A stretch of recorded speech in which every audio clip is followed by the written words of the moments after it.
You're You're watching TBPN. Today is Tuesday, April 29, 2025. We are live from the Temple of Technology, the Fortress of Finance, the capital of capital. We are in Washington, D.C., the nation's capital. We have a special guest, Will Menitis, here with us today. Chairman of TBPN, our first in-person guest. We're very excited to have him here today. Let's hear it for Will in the studio. Earlier today, we went to a press briefing, our first press briefing. Will is in the studio, folks. We're here. Will, let's hear it for Will again. It's going to be a fantastic show for you. For the journos. For the journos that we saw at the press briefing. It was the first time we've ever been to a press briefing. It was very official. And so Delian, talk about Jacob, the tension in the room, John. It was palpable. It was palpable. It was palpable. You Basically, three technology brothers. Yes. And just a Jacob standing army, effectively, of Delian and Christian Garrett get up there to break down what's happening at Hill and Valley, and the journos were not happy. Not happy. They were screaming. They were crying. It was very tense. It was very hostile. A lot of the questions were extremely underhanded. Clearly, lots of folks trying to write hit pieces, but then the mood changed over time, and Delian actually turned the crowd. They won hearts and minds. They won hearts and minds, exactly, with a message of unity across the aisle, bipartisanship, pro-America, pro-technology. Right. And then the tears changed from tears of anger to tears of joy. Yeah. And people were crying. It was something you had to be there, and I think it will go down in history as one of the defining moments in technology history. Yeah. Truly, it was fantastic. It was a turning point. Yeah, it was definitely a turning point. So you went to Hill and Valley. Out of the valley into the hill. Yes, exactly. Out of the valley into the hill. You went to Hill and Valley last year. Have you been previously? I have. Okay. Yeah, 2 or 3 times. Break down your experience for me. How has it evolved? What are you looking into for tomorrow? What's your game plan? I mean, it is somewhat hilarious. 2 years back, tech people did not come to DC. Yeah. And now it feels like there's 1,200 people descending on the city. You can't go to any of the hotels without seeing poorly fitted suits. You're here. Technology is in the city. There are a number of suits that I've seen so far that look like they haven't been worn in potentially about a year. Yes, since the last Hill and Valley. I mean, a man is deep on Hill and Valley when he doesn't even need to get business cards back out because they're already in his jacket from Hill and Valley last year. It's just incredible. It's like seeing a cheetah try to hunt in the Sahara, right? It's a different environment, but it's beautiful. Unity matters here in DC. Yes. I was thinking about how, in a weird twist, I feel like DC has become what Miami was supposed to become in the sense of is this place that everyone can descend on, have these big events, and it's this center of it's a third space for technology. I mean, I don't know why you have to demean less house Miami music. Tech Week like this. I know. They're still kicking, but DC has become a place with higher profile events. Yes, it kind of came from behind. On a more serious note, yes. The takeaways from the press briefing yes. is that this event is not about foreign policy as much as it's about, basically, the real theme of tomorrow is reindustrialization. We're trying to keep the topic around that. Yeah. And as much as the legacy media would like to make it political, it's many of the sort of subjects should be very bipartisan. Yeah. So, it was also funny digging into what is the current thing with the mainstream media versus the current thing with us? Because Jordy asked a question if we're talking Hill and Valley, if we're talking DC politics, geopolitics, and tech, the top story of the last week has been Benchmark investing in Manus, a Chinese AI company. That's the interesting angle. That's the thing people want to dig into in tech. Yeah. And a lot of the journalists were asking questions. I asked a question. It was like giving him a layup. Yeah. And he did an alley-oop. Straight over the top. But again, I actually don't even think that was top of mind for the other media that was attending. Just all a reindustrialization from their side? No. None of that. Everybody TikTok wanted to talk about tariffs. Tariffs. And even the discussion around AI was very much have you tried the new 4.0 model? It can search the web like that. Yeah. It was at that level. It wasn't talking about the I asked somebody, the Glazegate. Yeah, I asked a writer, I think from a journalist from Politico, who just covers AI policy, and I asked her about Glazegate. She thought she responded like she knew what I was talking about, and then she was like talking about tool use and being like, "Yeah, I think it's really cool." It's So- strong evidence. You have to get your news from only one place, right? Exactly. The Technology Brothers Media Empire. Yes. Yeah. That really If is only true. somebody made a daily 3-hour Yeah. live show just about technology and business. Yeah. Sponsored by RAM. Sponsored by Rand. Time is money, save both. Easy to use corporate cards, bill payments, accounting, and a whole lot more all in one place. Have you been following earnings season Of this course I week? have been. Well, what have you been tracking? What's been interesting to you? That all the great companies in the world are focused on one thing, What and is that that? is controlling spend, Yes. which is best in the world handled on a platform like the You're RAM keeping corporate the card read going. platform. Unnecessary, but you're punching above your weight already. Every single month, Yes. I want a special man named Zach, who's close in our hearts, Yes. to monitor my individual corporate card spend. Of course, yes. It's good to have. It's good to have. Well, we do have some news from Tuesday. So UPS reported earnings. They missed. EPS was supposed to be 217, came in at 205. Revenue down to 21.4 billion. Expected 21.7 billion. A miss. Obviously, bad news for the global economy. Domestic packages fell 3.5% on volume. People are worried about shipping stuff around. Coca-Cola beat though. People are drinking the candy soda still. That's good for the Sugar economy. number go For the up. economy. General Motors had a massive beat. Earnings per share at $2.22. Expected 188, and revenue was 43 billion instead of roughly 42 billion. Probably driven by the Corvette ZR1, I imagine. Hummers. What else do they make? The CT5V Blackwing. That's right. They're probably That's selling right. a ton of those. Mark Zuckerberg Popular apparently drives one. among, The Mag allocator 7. class. Yes, Yeah. yes, exactly. Pfizer beat earnings, 62 cents a share. Do you want to give a round of applause for Big for Pharma? biotech, Big Big Pharma? Pharma. It's an incredible time to be receiving healthcare in America. COVID products sales fell, but it was expected. The core business, oncology and vaccines, showed moderate growth, and the market reaction was that the stock traded up 1%. Visa issues guidance tonight, and consumer confidence was down, the biggest monthly drop since 2022. Big discussion over how all the news is falling with the consumer. People are worried about tariffs. Even if they're not feeling it yet, they expect to feel it, and so consumer confidence is falling. Anyway. Market's pretty flat, and in general, the takeaway that I had from the press briefing was there's all these big stories about tariffs and chaos and what's happening with TikTok, and the mood was very much like things are worse than ever, I guess. But the stock market is kind of resilient. It's like it's not as priced in. Yeah, it's kind of priced in, and it hasn't been in as much of free fall as the news would have had you believe a few weeks ago, right? Well, we still have more data coming in this week. We have jobs and GDP, and then tech earnings. Yep. Just given how much of the growth over the last few years has just come from the Mag 7, those are really the earnings to watch. So tomorrow and Thursday after the market closes, we have Meta, Google. No, Google already reported, but we have Meta, Amazon, Microsoft, and NVIDIA, I believe. Tesla and Google already reported. And then Intel and TSMC also reported, and we'll get into that when we can get into it now with the Ben Thompson analysis.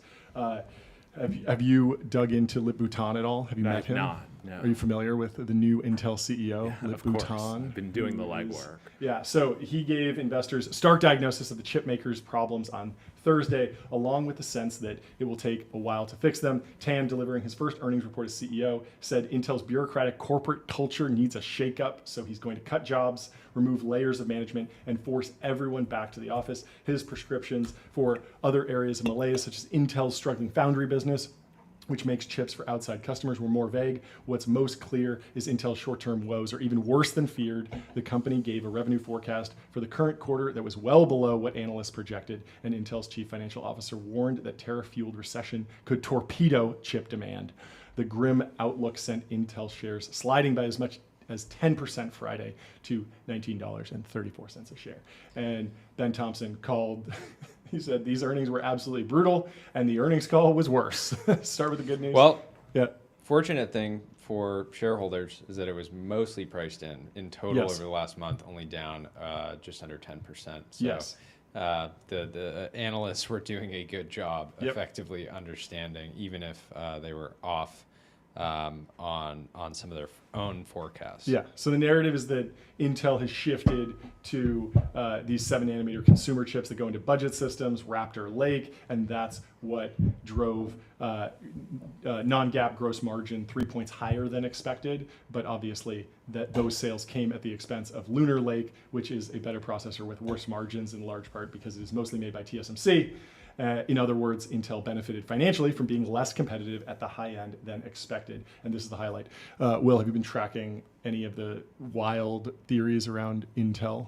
Or what anyone's thinking, like break it up, put Elon in charge, the global it foundries feels thing. like very important to have an American foundry company, Yes. right? And it's such a shame Pat's no longer in the role. Truly one of the greatest CEOs, right? Like great redemption arc at the company, leaves the company, comes back. Out there doing amazing work today, building churches, but would have loved to see him in the seat. Obviously, until shareholders disagree. But what is the full what's been your full story of Pat Gelsinger? Like, give me more as to what he's like as a manager and as a CEO. I mean, I've met the man once, Sure. But incredible, seems to put his faith at the center of his work.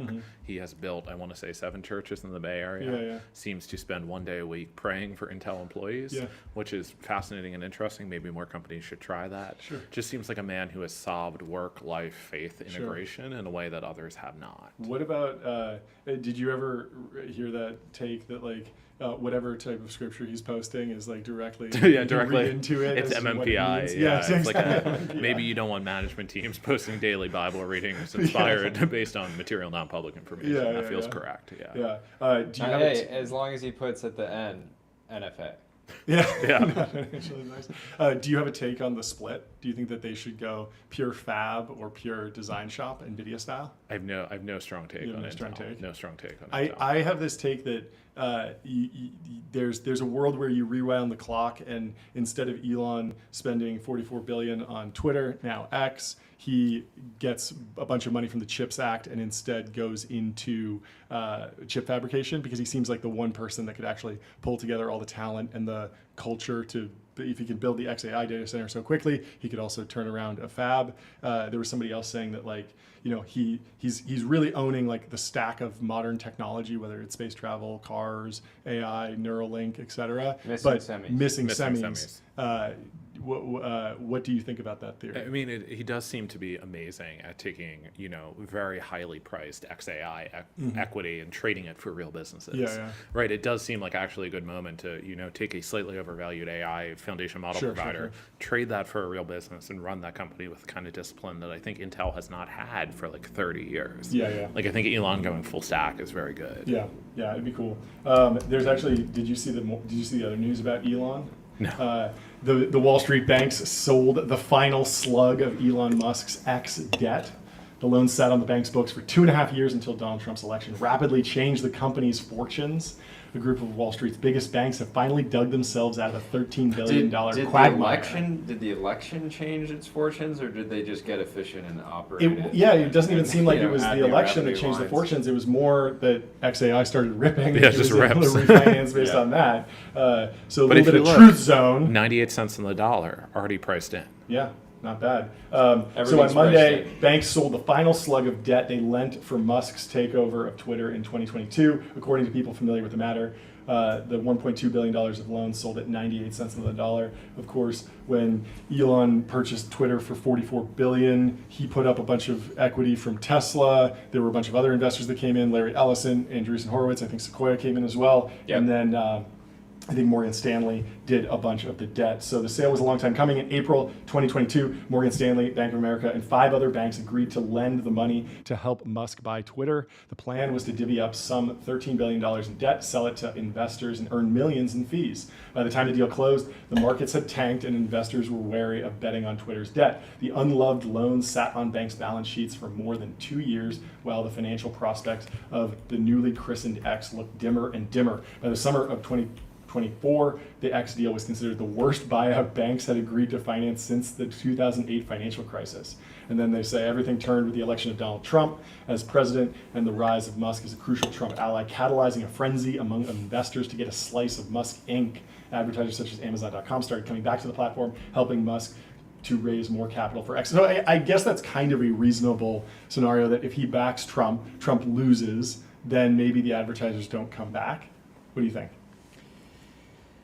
It's an interesting platform because historically, I just don't think the ad units were ever that good. Yep. So it was easy for advertisers to just say, I'm okay, we're cutting not it. going to come back. Yep. Now it's an opportunity to sort of pledge allegiance to the Musk empire and in some way kind of cozy up to the power players by saying, yes, we're bringing our advertising back to the platform. Yep. And sure, that helps in terms of X getting properly, basically just, as long as Elon is heavily involved with politics, his companies will be impacted by his proximity to power. Right? Yeah, I mean, I guess the flip side is maybe if Trump loses, I mean, you could see a situation where the left is more aggressive about like holding Musk to account for trying to get Trump elected. But on the other side, you could see a world where it's just like, oh, Trump is a loser. He lost 2 elections in a row in this hypothetical, and Musk is like a failure he couldn't even get Trump elected, and so he's less of a threat. And so you can advertise on his silly little app. It doesn't matter anymore because he's irrelevant, because Trump is irrelevant because he lost twice. He's never coming back.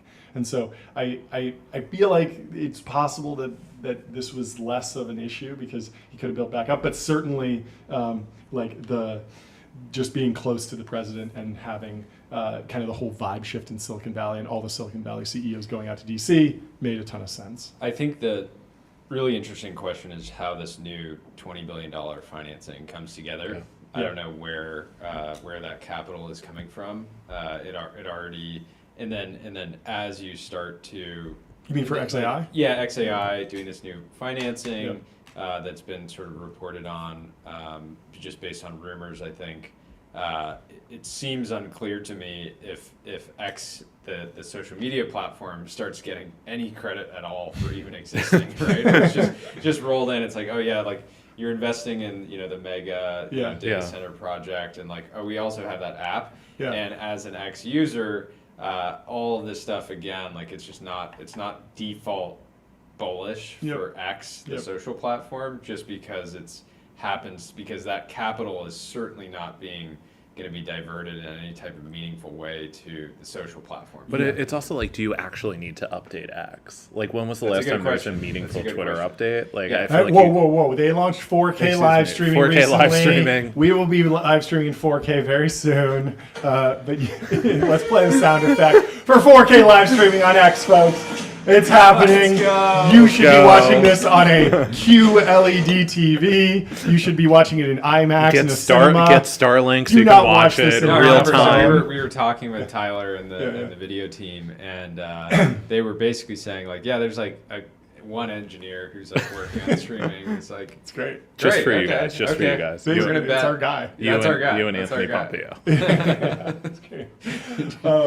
It is interesting to think like, if Elon had just waited or been able to stall on the acquisition deal by like 6 months, he would have been able to buy it for a quarter of the price. Like every single tech company sold off, and Twitter would have sold off by more. Yeah. Meta went down by 50%. It would have been struggling to find 100% bottom. 100%. It probably would have been like a $5 or $10 billion company, right? Yeah, even if you pay 10, it's still 75% off. Yeah, I know, but remarkable timing, and remarkable that he pulled it out despite like the leg weights that were the initial buyout valuation. And it's crazy they basically put a gun to his head and said, you're buying. You have to do it. You have to do it. The court always forces Elon to do exactly what he doesn't want to do. You can't do the pay package. You have to buy this. You can't buy that. What he should do is come out really in favor of the for-profit conversion of OpenAI. And then it will absolutely not happen. He needs to be doing more reverse psychology for sure. In a sign of how eager investors were, Monday's sale of $1.2 billion in debt happened even while the markets have been in the doldrums since President Trump announced his tariff plan this month. Bankers working on the transaction said they felt that the high-quality nature of the deal meant that they could sell the debt despite recent market volatility. In the end, banks found a graceful exit from the $13 billion financing that weighed on them for some 2.5 years. I mean, the team, I know some of the team at Morgan Stanley, and it looked really rough for a while, but they got out. Elon doesn't do down rounds, and he knows how to steward capital. He's one of the greatest to do it. 40% premium. I forget how high the premium was. It wasn't even like trading at 44. He paid 40% premium. That is wild. Reflecting the potential he saw in the social media company. He said at the time, free speech is the bedrock of a functioning democracy, Yeah. and Twitter is the digital town square where it matters. Yeah, no, it did feel like post-acquisition Yeah. that he basically spent he spent $44 billion to preserve free speech on the internet. Yeah. In many ways, it actually did feel like that. Yeah. That should be tax deductible. It's a nonprofit contribution. It should be. Yeah, I mean that was my take, was that like if he doesn't do something about it, there's going to be like the anti-Musk aggression is just going to keep building and building and building until he's in like real danger. And so it was a small price to pay. Small price to pay. But he got Only out of it. $44 billion. Speaking of small prices to pay, go get a watch on Bezel. Go to getbezel.com. We're going to get Will set up with something after the show. Yeah, Will's not a huge watch He's guy. not a huge watch guy, but we're going to convert him. I think he's this been considering- Rolex presidential. I need more gold material. The I can't be the able to yellow lift my gold, arm. the yellow gold champagne day date. That would look great on That would you. look great. It's from Glengarry Glen Ross. Maybe the GMT, Texas Rolex Timex. back. The Texas they call it. Timex. They call it. That'd When be you're in great. the South. Anyway, let's move on to another story. What do we got? I mean, TSMC earnings also paired well with Intel earnings because, interestingly, Intel is flat despite having a terrible couple months, changing CEOs, lots of fear around can they be competitive on the leading edge whatsoever. TSMC has been crushing it, been in the perfect position, but has so much fear around global tensions. Invasion of Taiwan basically zeroes the company. And so TSMC has been having a much harder time in the market, even though their outlook has been bullish. They have a bullish outlook for growth in 2025 after reporting strong first quarter results, suggesting the world's biggest chip maker is confident it can ride out the US-China trade war. The main chip maker for NVIDIA, Apple, and other companies said it still expects mid 20% growth this year and a doubling of AI revenue, mirroring goals set in January. And it's stuck with capital spending projection of $38 billion to $42 billion in 2025. TSMC's U.S. stock rose as much as 3.8%, while shares of suppliers, including Tokyo Electron and Lasertech, climbed in Tokyo. The CEO stressed that demand, particularly for high-end chips critical to developing AI, has remained resilient. That may assuage investors who've struggled through a turbulent few days when U.S. restrictions on the export of NVIDIA chips to China and a disappointing report from ASML Holdings helped trigger a broad market So sell-off. Ben says what you were alluding to earlier, which in stark contrast to Intel, TSMC is killing it, and yet you wouldn't know from the share price. Rough. Trading They're down just 7%. down Still and to the priced right. in. Still priced in. What is priced in? Everything. Everything. Everything's been priced in. The market is perfectly priced. Yeah, so he breaks it down here. He said you would, had you invested at the beginning of this year, been break even on an Intel investment and significantly down on a TSMC investment. Granted, the returns are a lot different if you go back even a year. Intel's are brutal, but it's clear that TSMC is being much more impacted by recent geopolitical events than Intel is, and for good reason. Above and beyond their location in Taiwan, TSMC is actually relevant to the global economy in a way that Intel is not. Boom, roasted. Have you been tracking any of the new chip companies that are doing like transformers on a chip? I've etched? purely been tracking the heights of waves in the Taiwan Strait. Yeah, that's all that matters Yeah, to the that's all that stock price. That's all you Yeah, trade off That's of all you care is the about. weather The forecast. yardstick in the Taiwan Strait. If it's is where low. what's going on. Yeah, It's if it's bad. low, it's bad. So. Yeah, that is true, right? You can't you can only invade in certain times or something like This that. is when Eric Prince appears on the show. Yes. In, less than 24 hours. Okay. That does feel like a question for him. Yeah. But my understanding is in the summer, the Taiwan Straits are flatter. Okay. Much easier to get landing craft across. In the Rough. winter, it's like 22. Bad foot. timing with Yeah. the tariffs now. They should No, wait isn't until it, the isn't end it of actually summer. like a very narrow window? Isn't it? I think it's like 2 weeks. Yeah, 2 yeah, weeks, It's wow. which is helpful if you're trying to prepare for an invasion, but I guess still you know when not it's going to great. come. You're not good. Anyways, so Ben goes further here. He says TSMC has, however, even beyond the last few months, suffered from the China overhang. The reality that any sort of conflict over Taiwan would zero out TSMC. Yep. And what he says, which is interesting, and we'll get into this, is what is notable to me, however, and counter to what I wrote last month, is the depth of TSMC's commitment to manufacturing in the United States. And again, this was like we've been trying to pull out of some people on the show is kind of understanding how much of NVIDIA saying, oh, we're investing $100 billion in the US. How much of this is sort of marketing to the admin versus like actual practical business planning. And this is cool to see. So Ben wrote last month, at the same time, you can also view this announcement with some amount of cynicism, particularly given the lack of specificity about either timing or process. There's both an optimistic and a pessimistic way to look at this. On the optimistic side, that first fab was upgraded to a more advanced 5 nanometer node. TSM. Love this. Love it. TSMC calls it the 4 nanometer node, but it's actually a 3rd generation 5 nanometer node. Ben Always Thompson is just truth confusing zoning. numbers. Truth zoning TSMC. The second fab, meanwhile, will also produce 2 nanometer chips at some point in the future, although not in 2026. That is crazy, and something that a couple of years ago people were like, that will never happen. There's too much like sacred knowledge in Taiwan that will never make it to America. If they can actually hit that, it's crazy. And so, on the earnings call, the CEO of TSMC said, let me talk about TSMC's additional $100 billion investment plan to expand in Arizona. All of our overseas decisions are based on our customers' need as they value some geographic flexibility and necessary level of government support. This is also to maximize the value of our shareholders, which we love to hear. Let's hear it for maximizing shareholder value. With a strong collaboration and support from our leading U.S. customers and the U.S. federal, state, and city governments, we recently announced our intention to invest an additional $100 billion in advanced semiconductor manufacturing in the United States. This expansion includes major plans for 3 additional wafer manufacturing fabs, 2 advanced packaging fabs, and a major R&D center. Combined with our previously announced plan to build 3 advanced semiconductor manufacturing fabs in Arizona, this brings our total investment in the U.S. to $165 billion to support the strong multi-year demand from our customers. It makes sense. Like a lot of TSMC's customers are in America. Like there's no reason why you shouldn't make them here, but it was thought impossible for a long time. How did we just sum $100 billion and $100 billion and get to $165 billion? No, he starts by saying, let's talk about the $100 billion investment. And then he's like, we're going to do all this stuff, which adds up to $100 billion. And then he says, we've already invested 65. So let's add the new 100 to the previous 65. We're at 165, which sounds staggering. I guess when you compare it to what the hyperscalers are spending on CapEx, which is all in like the 60, 70, 80 billion per hyperscaler, it's not that crazy. And of course, this is over a number of years because they're building this out, but still very, very bullish for American manufacturing, very bullish for reindustrialization, which we love to see. It's not a meme.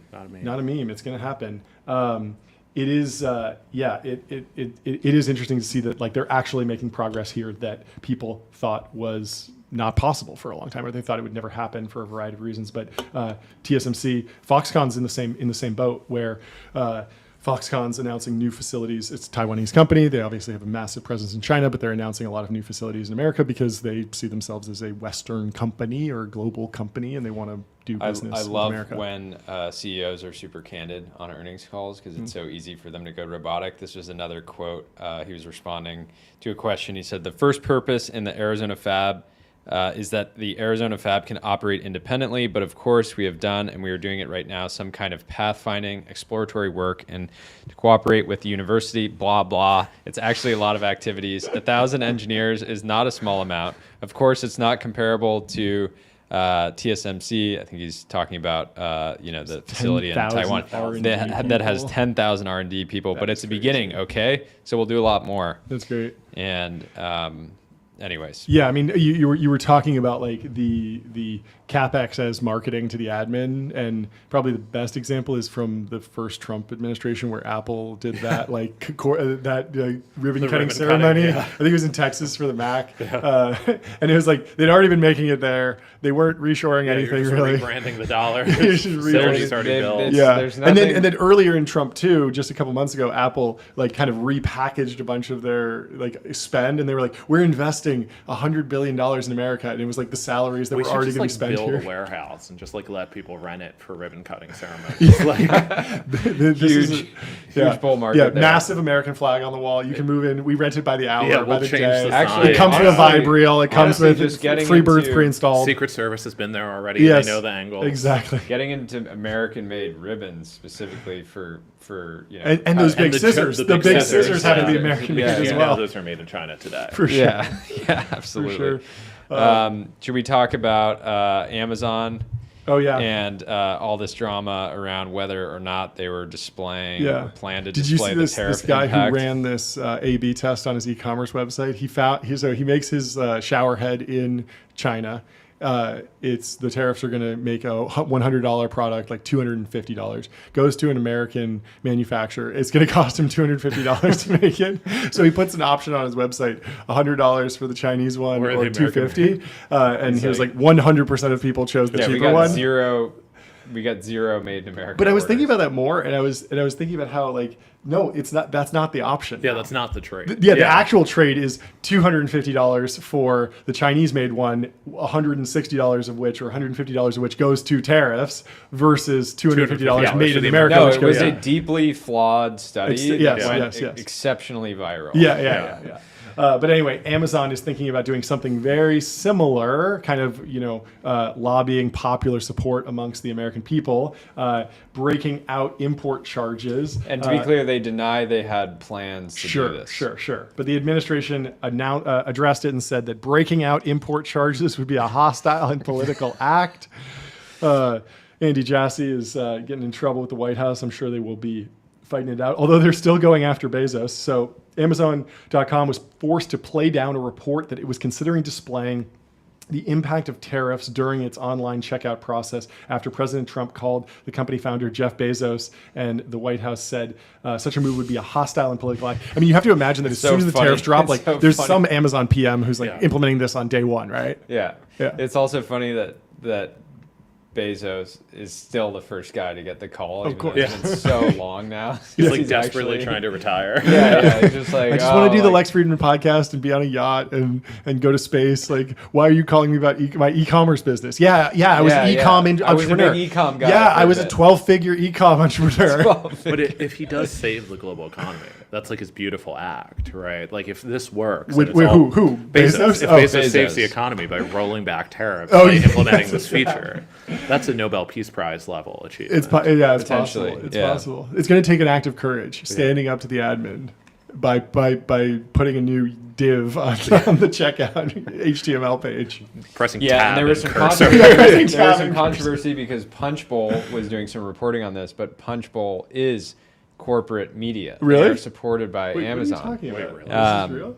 Yeah. Punchbowl News, okay. Yeah, it says Trump called Bezos to raise concerns after Punchbowl News report, which I've never heard of, reported that Amazon was planning to display the impact of tariffs during its online checkout process, according to people familiar with the matter. And now, I mean, Amazon, to be fair, does break out a ton of expenses. Like you see the shipping costs, you see the taxes, you see how the receipt is calculated. And now you're going to see 600% tariffs on your shower head. Yeah, on your. Well, did you know that Amazon launched a Temu competitor? Have you seen this? So in order to participate in their like Temu competitor, you had to guarantee like price ceilings for things, and you could not sell a guitar for more than $12, and you could not sell a couch for more than $20. I mean, we have to start thinking about an American Temu reserve, right? Just importing thousands of Shein items. It's going to be. It could very well stretch into the billions. The billions of items. So where are yoga pants going to come from? If not Shein, that poison you. The cancer. Wasn't that your line? The yoga pants poison. There's a post here from somebody who writes for his own. He has @BigTechnology on X. Great name. He says the Punchbowl story on Amazon, sponsored by Amazon, isn't completely true per Amazon. It's literally an article that's presented by Amazon, and it says Amazon to display tariff costs for consumers. So a little bit hard to imagine they weren't actually planning to do this. But this is going to be like when we report on Numeral, and Numeral has to deny our reports that Numeral has in fact achieved AGI in sales tax in the Chrome tab. Yeah. Because we often call it AGI for sales tax or AGI God. We were talking to Sam, the CEO, and what he said was basically like, we have a new version that like we're actually not able to release because it's so powerful that it might solve sales tax fully and then sort of like move on. Yeah, it's like how do we actually reduce the number of sales tax receipts to zero? Well, we eliminate humans. We kill everyone. That's the end. So that's the end result of all these B2B SaaS products. Have we achieved AGI numeral Yeah. safeties. Yeah, it's the same thing with Ramp. How do we get no more receipts? No more employees. No more employees. Get rid of everyone. But anyway, go to Anyways. Numeral HQ, put your sales tax on autopilot. Spend less than Benchmark 5 Series A. minutes per month on sales tax compliance. Anyway, bargain sellers check 'em Timo out. and Shein also benefited from the exemption, which helped them keep prices down on clothing and other goods shipped directly from China. So that loophole is closed. Yeah, it was Amazon's haul. They call it haul. Yeah, the They max. should just call it You're slop. gonna love this. The max you could sell a couch for. Yeah, $20. 20, yeah. Again, I think we'll see this in cancer rates. Okay, I think once explain. you take this like cheap polyester and Yes. you stop putting it on your skin, Yes. cancer rates might fall a little bit. Interesting. That's much to think about. Interesting. Is that going to right size? Is that the ultimate right sizing of the government? Because I mean, it's there's just, less. it's proof less the cancer. Maha movement's totally in control, right? The Yeah, yeah. tariffs get Shein It's all off part of the bodies. Maha. So It's is all- Maha the real one that's pulling the strings? It's Bobby here? Kennedy at the Bobby top. Kennedy like at the this, top. yeah. Every other the defense budget. It's all in. It's all It's all Bobby. Bobby. Yeah, that makes sense. The tech giant has cost support agreements in place with some vendors to ensure that it makes consistent margins on the products it buys from them and sells to customers, according to consultants. Some vendors have tried to charge Amazon more after tariffs were imposed have been asked to pay the online shopping giant to make up the increase. So everyone's fighting over who pays the tariffs. Yeah, I mean, Amazon's in a really tough place. They had been squeezing their sellers for so long Yeah. on both sides. Fees, advertising, not dealing with knockoffs very well. Sort of purely focus on the consumer, which is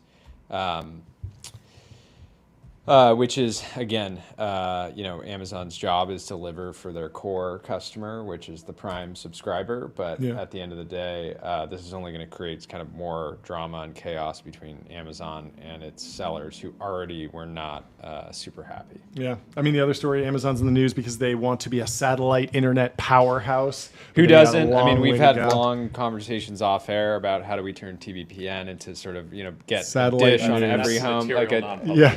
Yeah. Please do not discuss that. Share that. How do we get a TBPN dish on every home? Yeah, we need and dedicated just start network beaming, for sure. Dedicated for sure. network. So they launched 27 Coopier satellites, but they need to get thousands more to space to rival SpaceX's Starlink. Some of the company's biggest hurdles aren't in orbit, but on the ground. 27 Amazon satellites were launched from the Florida coast to orbit Monday night, a mission handled by rocket launch company United Launch Alliance. A year and a half ago, ULA sent 2 prototype satellites for Amazon to space to compete How with have I this- never heard about United Launch? You don't know ULA? They're like the second biggest private launch provider. Now It's I know. SpaceX is so Now- much But bigger. it's, Yeah, so yeah, it's a okay, joint I've venture heard between I've Lockheed heard- and Boeing. Yeah, Yeah. okay. I've heard, So I've they heard are like the ULA, legacy. But I Yeah, didn't, yeah, when ULA I is read like it out the- loud. I was But ULA's been, they've had a lot of problems with a lot of different Yeah. projects they've been worked on, and Elon's obviously coming for them very, very aggressively. To compete with established providers, Amazon needs to rapidly manufacture and deploy thousands more satellites on a narrow timeline. It also faces a set of challenges familiar to many companies pushing to scale up manufacturing rates.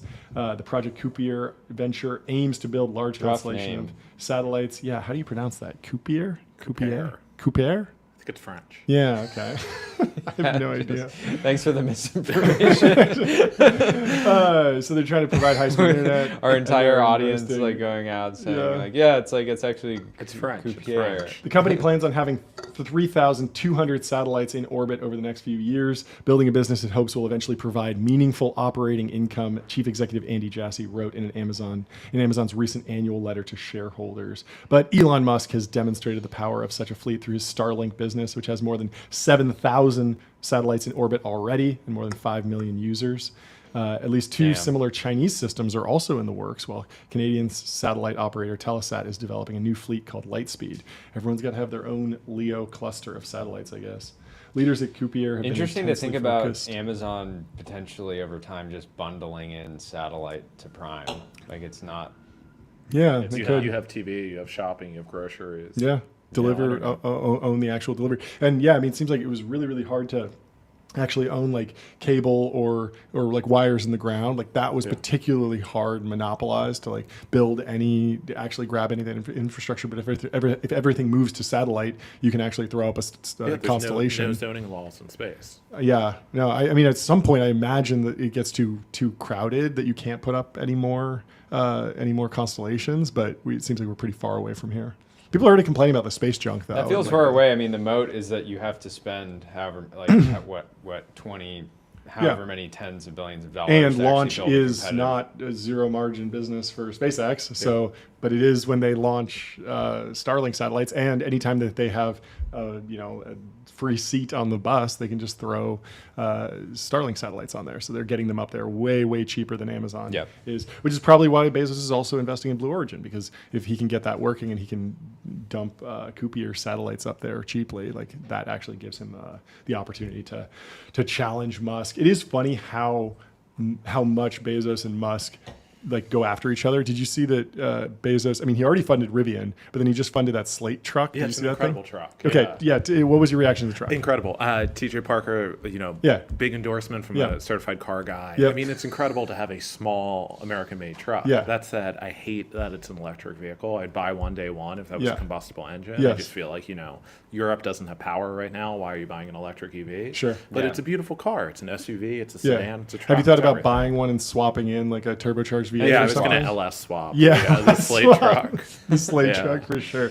Yeah, Yeah, it is. a kind of that, mini that has been the Raptor. number one. I've seen some people. I think it's going to be a hit almost as a golf cart. Yeah. Totally, Like, yeah. I mean, the thought question about is like, getting who one. is the singer Porsche of Japanese small trucks? Like, if Yeah, I want to yeah. drop $2 million on a truck this big, who's going to provide that?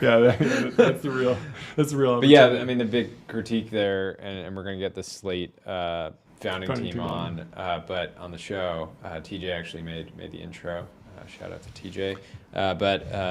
The big critique has been around range. I'm sure they have a lot of plans there. I assume you have to look at with any EV manufacturer and assume that the range is only going to go up over time. Yeah. So it's fine. How did they drop a range number? It's like 150. Oh, 150. Yeah. That's But- really low. I mean, No, it's a no, golf cart. It's a golf but cart. but it's even lower than that when you When you put factor stuff in. Yeah, you have, load. passengers, you Yeah. have hills. But truly, like if you're just going like around town and back, Yeah, like it's a you're job not truck. going to Yeah. do more than 150 miles. Even if you drive to work 30 miles away and back, you're fine. I mean, you can't even fit in it, right? You have to like cut a hole in Couldn't the... fit in it for sure. Well, don't they have like a modular structure so I can get like a convertible version? And just Yeah, be I on think the it top? is, yeah. Yeah. That's You're great. not going to business. pass the broomstick. But the reason I brought up Slate was because I think Bezos backed Slate. He also backed Rivian, so he has two different bets in Two different trucks. two different too. trucks Big in and small. EV going up against Tesla. There was a conspiracy theory that Slate was actually a Tesla project because it's an anagram. Have you heard of this? I have heard this. Yeah, Yeah. that's a great one. And then they're competing in space. They're competing in social networking now too because Bezos owns Twitch, which is a very large social network, streaming. X obviously has streaming, as we're streaming on X right now. And then they've just been duking it out in all these little sub market subcategories. It's a lot of fun to watch. Anyway. We should move on to some timeline. Let's break down the best This posts is of the day. moment that you all have been waiting for. Timeline with With none the other guest, than Will Menitis, king of the Jeff, timeline. King of the timeline. Yes, King of the I'm ready. timeline. Let's do it. Let's dive in. So, founder of Intercom says, this is truly the golden age of B2B software out-of-home advertising. Literally 98% of billboard and shelter stock in SF is currently taken by SaaS brands. It's never been like this ever. It's either really bullish or really bearish for SaaS. Is it bullish or bearish? Intercom, by the way, AdQuick Yeah. customer. Oh, really? Yeah. Fantastic. Yeah, we are sponsored by AdQuick. Go to adquick.com. Sorry to cut you Out-of-home off there. advertising, Beautiful. made easy and measurable. Say goodbye to the headaches of out-of-home advertising. Only AdQuick combines technology, out-of-home expertise, and data to enable efficient, seamless ad buying across the globe. Anyway, Will, bullish or bearish for SaaS? First. For AdQuick. For AdQuick, yes. Let's hear it for AdQuick. We got the audience applause. Yeah, maybe we get the Ashton Hall sound for every new post that we do during this timeline to really fire us I up, can really do get that. the Back really up. get us I can firing do on all that. cylinders. Okay, All so right. bullish or bearish? I just think hopes, the, replier number one, also Sure. my favorite account on twitter.com, Okay, is correct. Hope's revenge. We do need to think bigger, right? We Yes. should be renaming San Francisco. One wonders if instead of San Francisco, we could have Salesforce, California. Salesforce, California. Or That has a that nice has ring a to nice it. Or we ring could to have it. It OpenAI, does. California. Yeah, that'd Right? be great. The towers there. It's already Yes. kind of an occupied state. Why Yes. not go all the way? What about just Altmanville? That would be even That'd better. be great. I We've been just feel talking like about Voltaville down in Nashville. if Salesforce really wants to have that tower, Company towns are company back. towns. Yeah. They should provide I would the like to police. see an ad unit hung from the Golden Gate Bridge, just sort of like 100%. 100 feet by like. Everyone Yeah. always goes crazy over those 1,000 feet by, like, videos a of half Chinese mile. cities where they look so cyberpunk and they have like advertising everywhere. Blade Runner future. Let's do it. Also, Let's why do we actually need put. permission? Why don't we just project on the side of the Salesforce tower? There's great a idea. business there. Yeah. Also, drone shows, blimps. We should be doing much more advertising. AdQuick, in Los Angeles. not to go back to AdQuick, Yeah, but they please. do have a drone. No, they no, have- please they have go back to access- AdQuick. No, please. Please. They have a drone access show to drone product. show ads, which is If you want to pretty run cool. a drone show.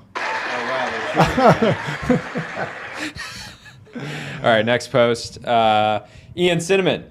Apex Space has closed another round of funding to scale production and meet demand for satellite platforms for critical projects like Golden Dome. The new $200 million in Series C funding is led by Point72 Ventures and co-led by 8VC alongside Andreessen Horowitz and a number of other funds. So massive milestone. Ian says, this Series C investment is a massive vote of confidence from our backers as demand for our bus platforms has exponentially increased as are also seeing the underlying need for space-based capabilities growing rapidly.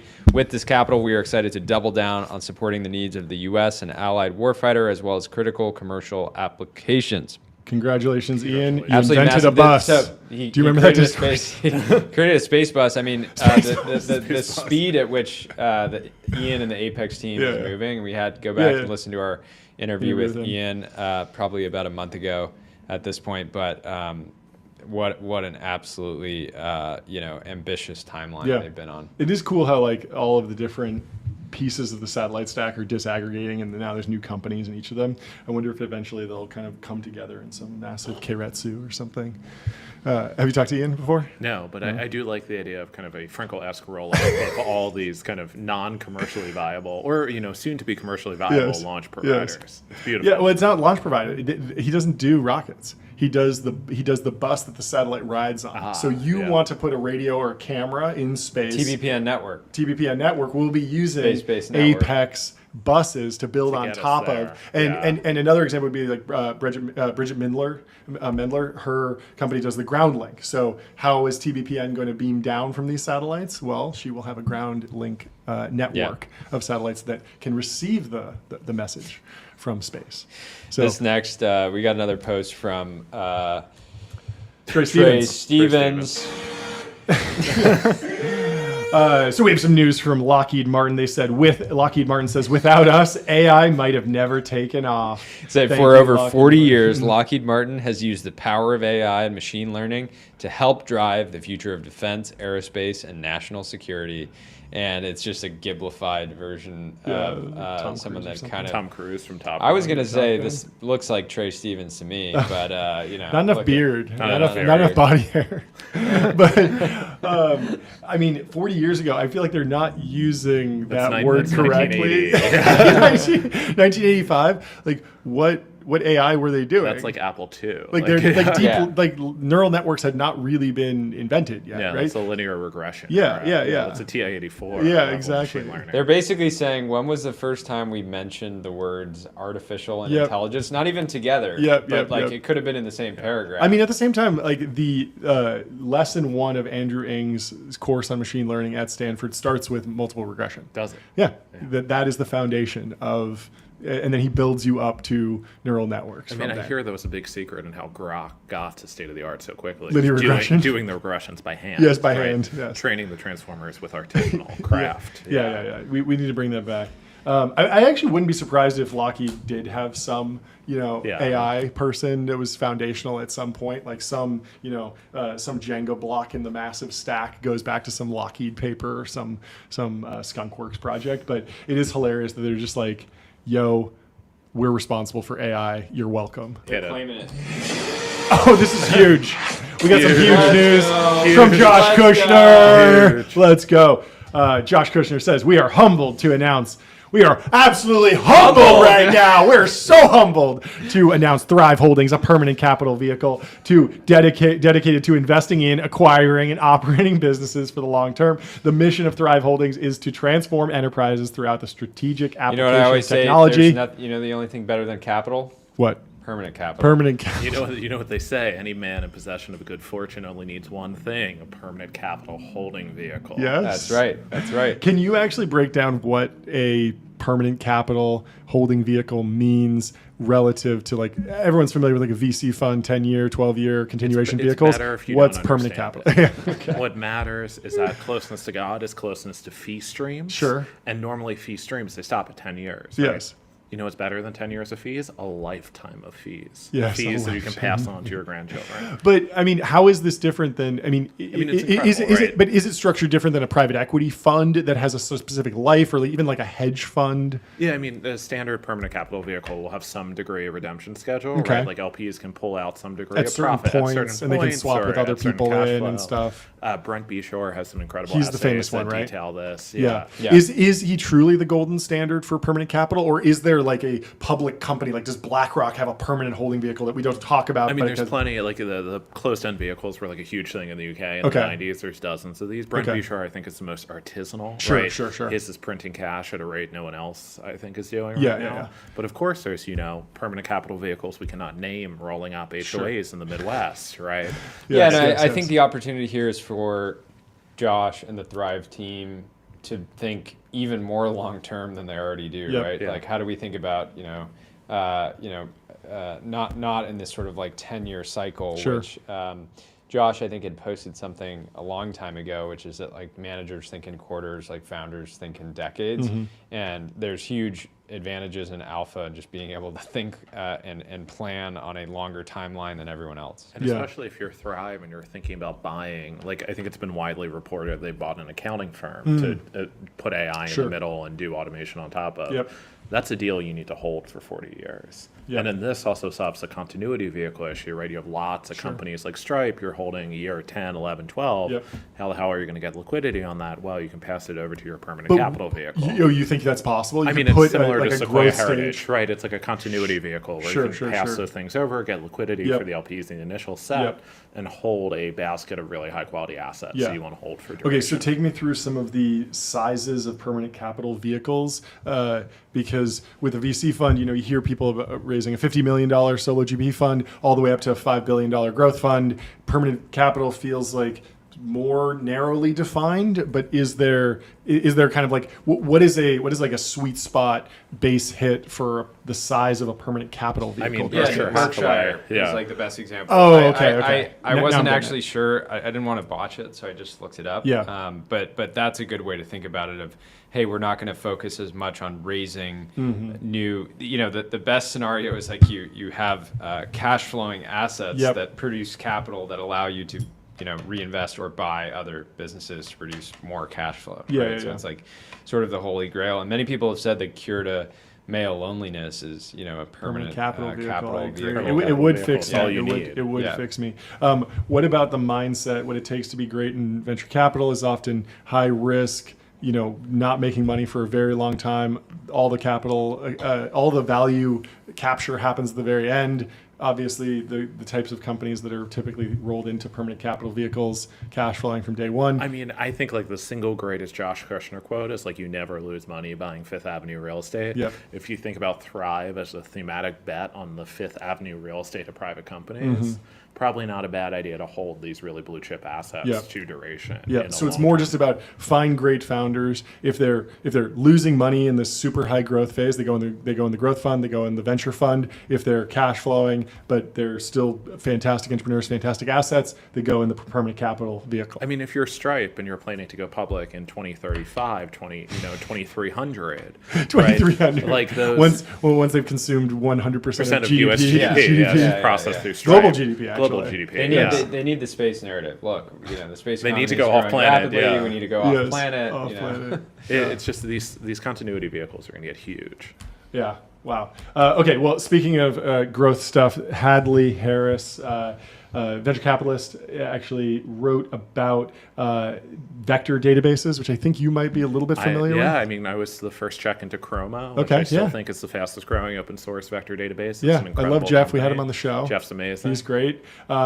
So he's breaking down some hype, and I'd be interested to hear how the market has evolved and if Jeff has kind of altered his strategy. Hadley's breaking down the story of Pinecone. 2 years ago today, Andreessen announced $100 million into Pinecone as everyone and their mother tripped over each other to invest in vector databases. Given how little standalone vector databases are valued now, the hype cycle is wild to look back on. The timeline is late 2022. ChatGPT launches, early RAG architectures emerge. There's first buzz around these companies. Then there's a massive surge in demand for vector search. Vector databases seen as critical infrastructure. But then after there's peak hype, every AI infrastructure diagram has a vector DB layer. Saturation hits. Postgres, Redis, MongoDB add native vector search. Clouds bundle it. The hype fades. Vector search becomes commodity. Market tightens. Attention shifts to agents, fine-tuning, orchestration. So is this a good telling of the history of the vector database hype cycle, or is there something you need to put in the truth zone? It's accurate in the hype cycle. I put it in the truth zone, and that this feels like kind of terminal VC brain. Sure. Like it is likely true that the vector database market will not have dozens of billion-dollar outcomes. Sure. But if you look at even the traditional relational database market, there are hundreds of massive companies there, right? And if you think about a huge amount of enterprise software, it's just different views on top of structured data elements. Sure. Like Salesforce is the world's greatest structured database, Yeah, right? yeah. There will be big winners in the vector database space in that you just need to be able to store unstructured data. Yep. And like, yes, you can search vectors using numpy.sort, Yep. but like that's not an enterprise grade database solution. Sure. And I just think this is a good excuse to, have missed a lot of winning companies such as Chroma. Yep, a lot of people are taking victory laps. John Shu at Coastless says we told our LPs that we're staying out of the market because they were too trivial to build and commoditize and were never used without BM25. What is BM25? Do you know what that is? Never heard of that. VC Vec database thought leadership was a great filter for those for who's really technical and who has shallow understanding of ML infra.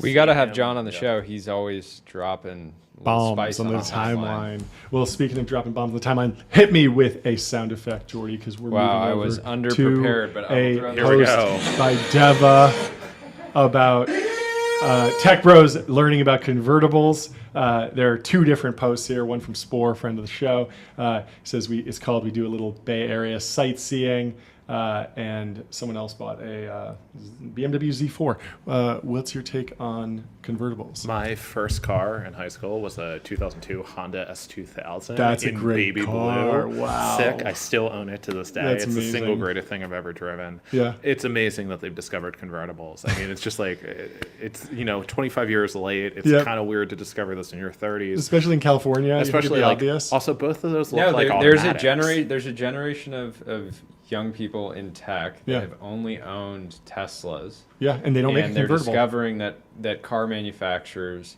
have been making pretty good cars. Lots Yeah. of manufacturers have been making pretty good cars in a bunch of different categories for a long time, and it's a beautiful moment. I think it should be celebrated. agree. And I if also you like think a I think what I Z4 want to see people do more. People I don't think realize, like, if you have a car, let's say you have a Honda Accord. Mm-hmm. You can drive to any car dealership and within 2 hours have swapped it for a 911, right? Yeah. Like, it's actually like an extremely smooth Yeah. process Yeah. where they will take your car, Yeah. basically not sight unseen, but Yeah, they'll but look at they're it, close, maybe close. they're close to it. Yeah.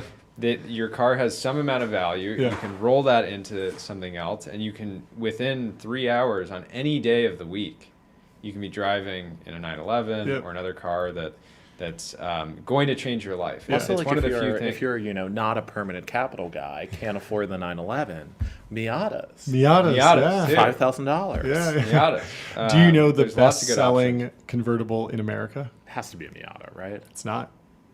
It's have the no Jeep idea. Wrangler. No way. Yeah, Ah. because they sell a lot of them. People don't think of them as convertibles. They technically Yeah, are. drop top. But yeah, I think Tesla's missed out and Rivian's missed out on the convertible market. All of the car companies are just coalescing around like everyone wants a crossover SUV. That and drives it's gotten a little itself. more. Yeah. Again, It's the gotten really one boring. piece of feedback here, guys. Yep. Manual transmission. Yes. Like I will fly out. I will Yes, teach you how teach to you drive how to stick. drive stick. Yeah. That's going to change you. Yeah. Well, The maybe that's Menitis- next year. Next the year will be Bill- Tech Bill Bros Menitis learned School of about Driving. manual Yeah. transmissions. Manual transmission. Yeah. So we're going to put you on the bottom of the San Francisco Except hill. my first car was a very, very old Toyota Corolla hatchback. Was it manual? That was manual. Sick. And I would drive it in San Francisco, and it would be like a life or death. Going Yeah, uphill in a yeah. manual is really Like, hard. No, and San Francisco hills Yeah. are just a different Oh, breed. yeah. They're- It's terrible. That's wild. And I just remember like some of the peak fear Yeah. of my teenage years was, hitting a stop sign or hitting a red light. And It's so the bad. issue is even by Stalls then, out. even at the time when I was 16, people were so historically every car was manual. Yeah. And so if you wouldn't pull up behind somebody on a hill, you wouldn't pull up right behind their bumper. Yep. But in Yeah. the age of automatics, Yeah. people will just pull up right, behind your bumper. Maybe they're Yeah. leaving a couple feet. And so I'd be looking in the rear view mirror being like, if I don't pull this off, like, Yeah, that's this my is- issue with Teslas. It's like if you're self-driving, they don't see me in my Honda S2000. They don't know there's going to be 4 feet of rollback. Self-driving is not prepared for me to stall 5 times to get up this hill. Brutal. It's really true. Okay, so if you do want an electric vehicle that's also a convertible, do you know what you have to get? Tesla doesn't sell one. Rivian doesn't sell one. Can you not take no, the roof you can't off take a the roof Rivian? off. Lucid Merce- doesn't sell one. Taycan doesn't come in a convertible yet. Whoa. Crazy. it a You have to Mercedes? get the Hummer EV. Let's Which go. is great. I think that's a very rational choice for somebody who just wants. I just want an electric car and I want a convertible. Yeah. Can we get a Gotta 3-speed get that. manual on an EV? Can we get a 3-speed? Well, you know that Hyundai has Yeah, the they've fake gone- DCT Do they? now, Do they? and people actually love it. A lot of the car Really? guys have driven them, and they're like, because it injects sound that's pretty accurate, and a lot of them are like, yeah, it was weird for the first minute, but then I just got into it, and it was It's like exactly the like I beyond was ripping. meat of electric vehicles. Oh, It totally, has to totally. be bad. Yeah. Yeah, but it's like this funny like hatchback, the Ioniq 5N. It's designed by the guy who did the M division at BMW. They poached him. The letter that comes after M is N, and so he made the N series. They're also doing this. Hyundai's on a tear. They're doing a whole bunch of random stuff. Anyway, we need the sound effect because Quen 30B has dropped, and Will Brown is given the review. Let's hear it for Alibaba with their open source model. Hopefully the sound is balanced on Hopefully, the we'll see. stream. Will Brown says, I really didn't expect 30B A3B to be this good. I was hoping we'd get a small mixture of experts model as a useful research toy. Instead, we got one of the strongest all-around models under 100 billion parameters. Have you been following Quen at all and what's going on with I only use American-made models. Yes, You yes, can't- yes. These Chinese models you can't use. Well, have you heard the Tyler Cowen take that the Chinese models are actually American models because they are trained, They're trained on on the American American data? internet, Exactly. yeah. They're trained on the American internet because that's where the data comes from, and they often export the data or exfiltrate it from OpenAI. And so Or they use maybe the we should be American, letting or them they steal. train on the American models themselves. Yeah, Right. Yeah, and then they do maybe a little bit of RLHF to say, hey, cut it with the Tiananmen It's like stuff. it's the but Taobao of models. It's a ripoff of the American provider. Exactly. So maybe there's less to be worried about. Maybe the Manchurian candidate in DeepSeek is secretly a pro-American Manchurian candidate. yeah. And once you get it, once you actually Imagine. prompt engineer it enough, it'll love talking about Tiananmen. Yeah. It gets fired. That's what it Every lives single for. day. It's That's the what only it thing lives that- for. yeah. It's like capitalism is the best system. There's a little lifted more Delian- people out of there's a poverty little- than any there's a other little system. Delian buried in the model. I believe it. We should send Delian into Shanghai, like Yes. behind enemy lines, Yes. to train these to models. train these models. Put them in a Varda capsule, send them down. Anyway, Okay, this next post from Ev Randall. He asked GPT-4.5, can you help me find some good Chinese food spots in SF that I may not have heard of previously? Absolutely. There are several Chinese spots in SF that will make your mouth water, and we'll get to that. But first, in case this is a business meal, I'd love to talk to you about Ramp. Ramp is the ultimate platform for modern finance teams, combining corporate cards with expense management, bill payments, procurement, accounting automation, and more. Ramp is on a mission to help customers save their most valuable resources, time and money. Did I tell you? and I've is been this- doing this to random people too. There's somebody flying down from San Francisco, and I was like, "Oh, like, are you gonna pay? Will your company like pay for your flight?" And he was like, "Yeah, of course." And I was like, "By any chance, are you on Ramp? They have corporate travel that makes it really Fantastic travel product. We booked this room Yeah, on Ramp Ramp. Travel. We did. I mean, Yeah. it makes you wonder if OpenAI was actually incubated by It's a possible. different new company maker. It's possible. Well, speaking of travel and corporate travel, go to wander.com. Find right. your happy happy place. place. Find your happy Happy place. place. There we go. We got the song. Book a Wander with inspiring views, hotel grade amenities, dreamy beds, top tier cleaning, and 24/7 concierge service. Getting Bill Manitis to sing your company jingle. I mean, is I'm a priceless. happy Wanderer investor. Oh, Oh, right, yeah, right, you right. are. It's the world's Okay. greatest One hand property. washes the other. There you come we on go. the show. There we go. You run some Shill ads. the investments. You're good. Money goes right into your own pocket. I like it. That's great. Did you see this from Jarvis? This is awesome. A firm called Dragon Lawyers filed court papers with the watermark on every single page until the judge ordered them to stop. I mean, the thing that's And beautiful is it's the just word this art. massive, it's this massive Dragon Lawyers PC. Apparently, their website is iconic too. It also I think features that's just the dragon. so funny. The dragon, putting that watermark. It just cracks me up This is so much. this is called exercising free will. This The is only- innovation. the funny- People don't the- realize that you could do whatever you want with a I mean, watermark. what's incredible is that's not AI generated. No, no, Like, for sure. someone drew that. For sure. AI Yeah, does not the know other how thing, to make the other that. thing that No, stands no, out here no. is the attorney at Dragon Lawyers Yeah. uses a at yahoo.com email. So Amazing. He's that's in how the you know arena. he's been Yeah. in You the know game. he's good. He's You been know in he's the game good. for a long Yeah. time. You see He's a Yahoo. seasoned vet. There's a whole like cohort of hitters. yeah, well, it's like astrology for business. Like when you see the different domain names, you know, so it tells a whole story about Yeah, the you person. never want to work with a lawyer that has a corporate branded email. Absolutely. Absolutely AOL, Outlook.com, Yahoo. Even better, Alta Vista. Alta Vista. That's a throwback. You got to get a lawyer who has an altavista.com. and a dragon And a watermark. dragon watermark for sure. You should get your own watermark. What would your watermark be? I think the dragon's pretty sick. The dragon's pretty sick. I think that's hard to beat. Mine might be the ramp logo to The help ramp- control yeah. your corporate spend. Yeah, exactly. Just a massive ramp card. Maybe Jordy, just a photo of you in the jacket like this, like the dragon. Yeah. But in the TBPN jacket, that would be the way to do it. But we need to be watermarking more things. We're thinking Always about be selling watermarking. the windshield of this show. So we already have the logos No, down so it'll there. be a piece of I mean, glass we have that logos separates up between. here. No, and Yeah. so basically we'll set up like a glass box. Physical glass. So every angle has a different. Has a logo. I mean, on it. I listen Yeah. for the ad reads, Of right? course, The of content course. in between is Yeah. irrelevant. Yeah. I think we should just do all ad reads. Yeah. Yeah. Well, speaking of that, Well, let's go to we're- public.com. we're thinking of setting up a premium subscription that's just the Just ads. ads. Yeah, Yeah. you get rid of us. Yeah, public.com, investing for those who take it seriously. They got multi-asset investing, industry-leading yields, trusted by millions. Go to public.com. Thank you to Anyway, Public. did you see this post by Ben Scharf? Commerce as we know it has officially changed forever. Well done, Shopify and OpenAI. I thought the first line was a little Explain dramatic, this. but it's Explain very this. cool. What's going It's on basically an integrate. You're shopping on OpenAI. Oh, on ChatGPT. integration. Okay. Wow. The bearish And- thing is Yeah, explain this. these are not good red lights. These are not the best red light If therapy you for need a anti-aging. good red light, How do you get one? TractorSupply.com. Tractor Supply. This is Chicken- like the this- horse you get the- electrolytes. you get the chicken light. Chicken light. If Okay. you go to my desk in my house, I have chicken lights, Chicken all lights. around, Why? 24/7. They're because you get the same wavelength as these expensive LEDs, and a chicken light's $19. And it's good for anti-aging. Huge alpha. good for You heard it anti-aging. here first. Chicken lights. Chicken lights, TractorSupply.com. TractorSupply.com.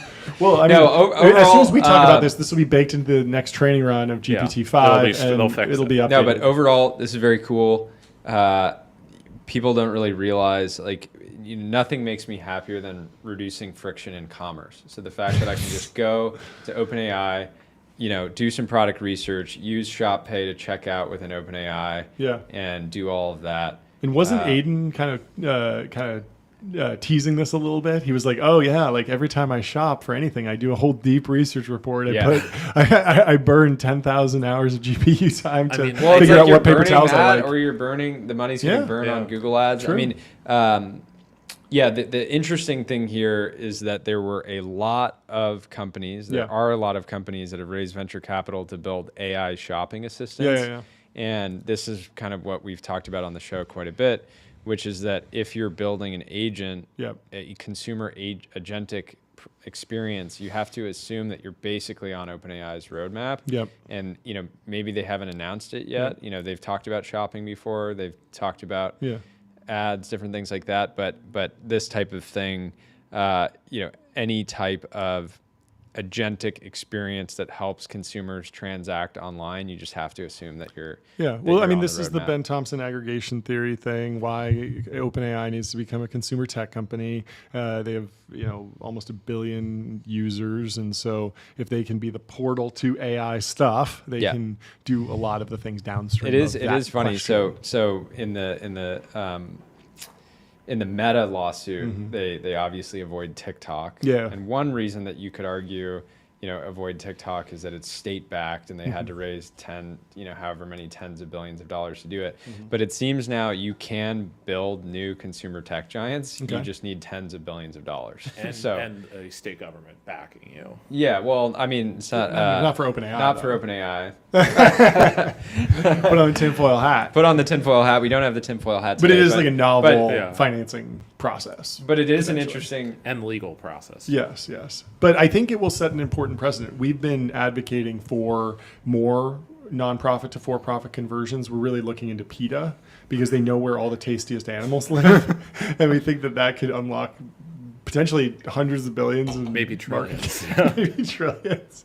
Just selling maps of the most delicious animals. Yeah, The most delicious. The PETA take private is going to be Crazy. a banger. Every fund is going to be in that for sure.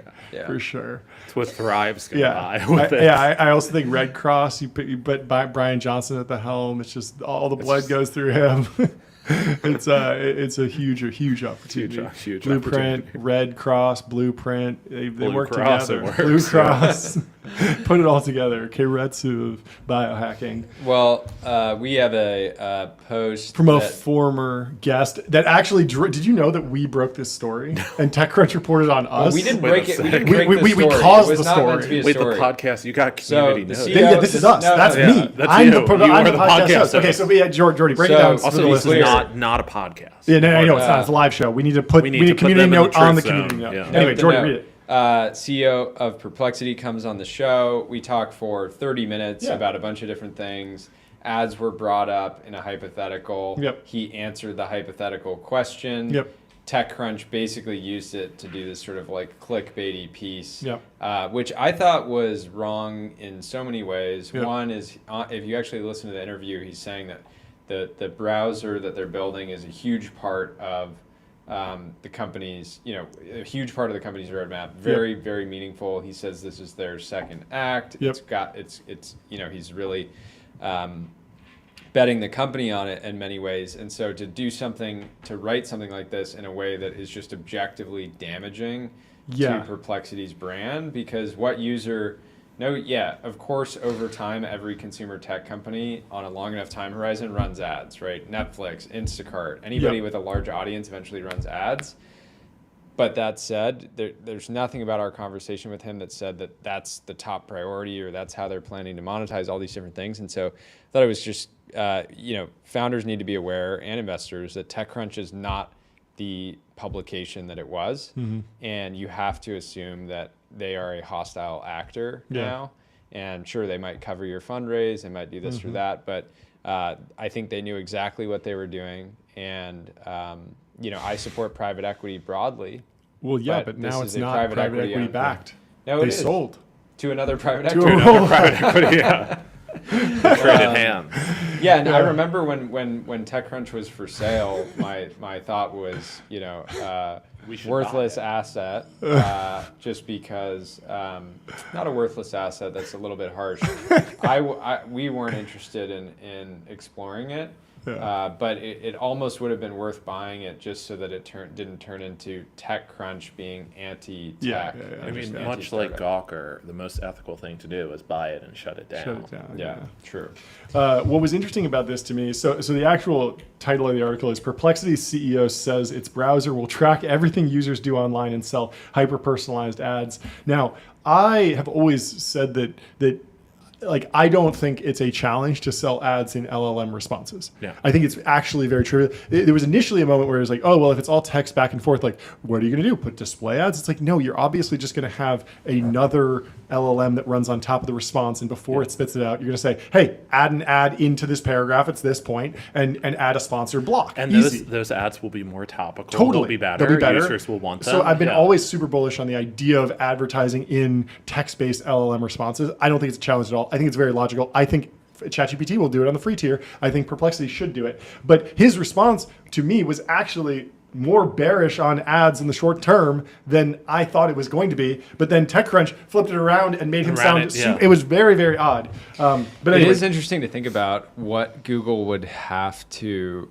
If Google's already doing this too. Google made products in the Google results. No, you already have AI results. Ads in the AI results. They already are doing this. Yeah. No, but I was going to say, what if Google said, for $50 a month, you can have non-personalized ads in Chrome? Would you? No, I don't want No, that. why would you ever want that? No, I would pay $100 a month to have only ramp ads across every single vehicle. You probably could do that if you just set up your own Google Ads accounts and then just put only your email in there. You know how you used to get those Facebook ads that were like, I'm a Menitis on a T-shirt. I haven't. Don't talk to me until I've had my coffee or whatever. There's super like Teespring was really the leveraging ultimate that. ramp. No, it's I'm a Menitis. Don't talk to me until I've had one banger on X. Yes, exactly. And you're just like, how did they think to target me with that? But it was all based on the Facebook ad targeting. Building at the time. a custom ad block Chrome extension. Yeah, that just replaces it with it. the ramp. People have done that with replace it with cats or Yeah. replace it with random stuff. So yeah, we should build that for ramp for sure. But we got the. We got the community note on it, and they did actually credit us in the TechCrunch article incorrectly as a podcast. Yep, but they did give us the shout out, and they didn't refer to us by our old name. They got the acronym correct. They called it TBPN, which is great. And after there was a big debate on X about the post, there was eventually a community note that says TechCrunch takes what Arvind said out of context. The podcast host, I think that's me, asked him a hypothetical question, and Arvind tags Michael Arrington, the original founder of TechCrunch, and he said, "I am sorry, I'm deeply ashamed at what TechCrunch has become." It's rough. Never sell your company. Never sell. Yeah. Whatever you're doing, make it your last company. Never sell. I would never associate with anyone who sold their company, ever. Never. What do you have to say about it? What do you have to say for yourself? As chairman of TBPN, we will never sell this media franchise to anyone. We will have her buy and shut down TechCrunch. Yes. I think all three of us have sold companies at this point. Anyway, Ray Dalio dropped a long piece. I don't know if we want to skip over that. Let's skip over that one. Okay. No Dalio. Let's do Jason. I did say, I think it was Bucco or Bucco. Yeah, Bucco Capital guy. He was basically saying if Dalio is wrong again this time, he was basically saying, like, I almost hope Dalio's right about this changing world order. You've heard the conspiracy theory that Bridgewater is not a real hedge fund, right? No one, if you ask all Bridgewater Associate employees, they've never seen someone actually place a trade. It's like possibly this like giant Ponzi that no one knows what to do with. Obviously they're not a Ponzi; it's a real hedge fund, but no one has ever seen a trade get conducted at Bridgewater. So I like the idea that it's a giant news. It's a media business. It's all subsidizing Dalio. It's a media business. This one this trade. It's hilarious because it's like they like up until like a couple of years ago, the media product was one PDF that was floating out there called Principles that eventually got turned into a book. Like that's the most tinfoil hat conspiracy theory in the world. Hilarious, though. Anyway, let's move on. Researchers secretly ran a massive unauthorized AI persuasion experiment on Reddit in a large debate sub. The bot's answers mined the original poster's identity and post history to personalize answers and created identities such as rape survivor. This is dark. Yeah, super dark. I mean, a lot of updates here. Interesting. Rescue is issuing formal legal demands against the researchers who ran this experiment. The reason I thought this was interesting is that we tend to associate bots with low quality actors. Sure. Getting a DM that's hello, you forgot to log in. Yeah, here's your FedEx thing or some credit card thing. But the internet is full of bots from sophisticated groups in this Yeah, way. yeah, This yeah. is just one story to break Yeah. out of many. Yeah. And I thought it was an interesting use case of like being able to influence opinion at scale in a way of not just in a hyper personalized way. So they would be responding to a comment or a post, Yep. and they would go to and whatever software they were using would go to the user's profile that they were commenting to, look back at all their previous history, Yeah. and craft a response That's crazy. specifically for that person. Yeah, yeah. And again, a human can do that, but Yep. being able to do that at scale in order to influence opinion is Our interesting. our But only Reddit, saving grace is ARC AGI puzzles on every single web page.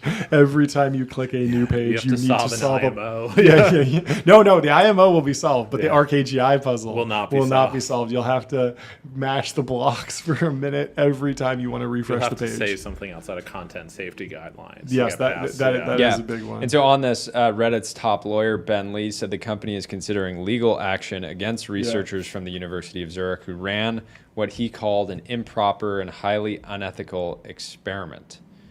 So anyways, Reddit not happy that their users are being turned into lab rats, but I'm sure Let's it's move on happening. to this design trend. Linear has for a long time been the design the Product, the design building, product and that everyone has been planning tool of obsessed with, and choice. everyone's been kind of ripping it off. But Ripping off the website, to be but clear. yeah, the Yeah. website. But Kenan over at Icon has completely changed the game in terms of design and built. It's an AI ad maker, but it looks like a Temu design It looks website. like a Coachella poster. Yeah, it does. He has his story, his investors on the landing page, Including his the Ramp logo. Yeah, and I guess it's like someone from Ramp invested.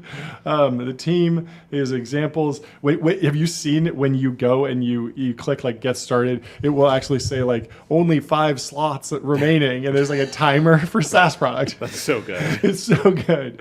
So, I mean, this has been hotly debated with like, is he in on the joke? Is he going too far? He's clearly pushing the limits in terms of baiting people and creating frustration. I don't know if you saw this earlier, but Icon put out a competitive comparison grid, chart, yeah. and his company was the only one with tier 1 investors And tier 1 engineers. and tier 1 engineers, and OpenAI had neither, and they have a lot of the same investors. So, what is your take? Genius, or is it the scary castle? I think it's if you're going to be the machine that generates slop, Yep. you have to become slop. You have That's to go a all good the way. take. Yeah, it he's- is a slop. Like He's a slop farmer. Icon's terminal business is TikTok slop. Yep. If you're going to be in that business, you might as well live in it. Live in it. Yeah, I think that's a good take. a life's work of slop. It's great. Has your X payout gone up? My XP, yeah, I got A lot? a lot. You got a Yeah, big I check? got a big check. That's great. Yeah.